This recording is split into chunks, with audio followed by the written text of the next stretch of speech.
കൃഷ്ണ ഗുരുവായൂരപ്പ ശരണം. പൊന്നുണ്ണിക്കണ്ണൻ്റെ ഉച്ചപൂജ കഴിഞ്ഞ് നട തുറന്നു കേട്ടോ. നല്ലൊരു സുന്ദര ഉണ്ണിക്കുട്ടനാണ് ഇന്ന് മേശാന്തി ചന്ദനം ചാർത്തിയത്. യശോദമ്മയ്ക്ക് ഭയങ്കര ദേഷ്യം വന്നിട്ട് പൊന്നുണ്ണിക്കണ്ണനെ അതാ ആ ഒരലിൻ്റെ മുകളിൽ കെട്ടിയിട്ടിരിക്കുകയാണ്. ദാമോദരനായിട്ടാണ് ഇന്നത്തെ അലങ്കാരം. പൊന്നിൻ കിങ്ങിണി കെട്ടി പട്ടുകോണകമെടുത്ത് വലത് കയ്യിൽ ഒരു വെണ്ണ ഉരുളയും ഇടത് കയ്യിൽ ഓടക്കൊള്ളും പിടിച്ചിട്ട് ആ കയറും പിടിച്ച് നിൽക്കുകയാണ് നമ്മുടെ പൊന്നുണ്ണിക്കണ്ണൻ. അമ്മ കയറുകൊണ്ട് കെട്ടിയിട്ട് കഴിഞ്ഞാലും കയ്യിൽ വെണ്ണ കിട്ടിയ കാരണം പൊന്നുണ്ണിക്കണ്ണന് നല്ല സന്തോഷമുണ്ട്. സർവാഭരണങ്ങളും ചാർത്തിയിട്ടുണ്ട്, കിരീടം ചാർത്തിയിട്ടുണ്ട്, വനമാല ചാർത്തിയിട്ടുണ്ട്, തെരുവുണിമാല ചാർത്തിയിട്ടുണ്ട്, എല്ലാം ചാർത്തിയിട്ടുണ്ട്. എന്നാലും ആ പൊന്നുണ്ണിക്കണ്ണൻ സന്തോഷമായിട്ട് തന്നെയാണ് നിൽക്കുന്നത്. അമ്മ കയറ് കെട്ടിയിട്ടിച്ചാലും സന്തോഷമുണ്ട് കേട്ടോ പൊന്നുണ്ണിക്കണ്ണന്.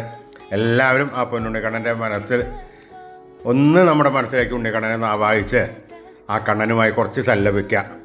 ആ പൊന്നുണ്ണിക്കണ്ണൻ്റെ കാക്കിൽ വീണ് നമസ്കരിച്ചോളൂ, പ്രാർത്ഥിച്ചോളൂ. നാരായണ.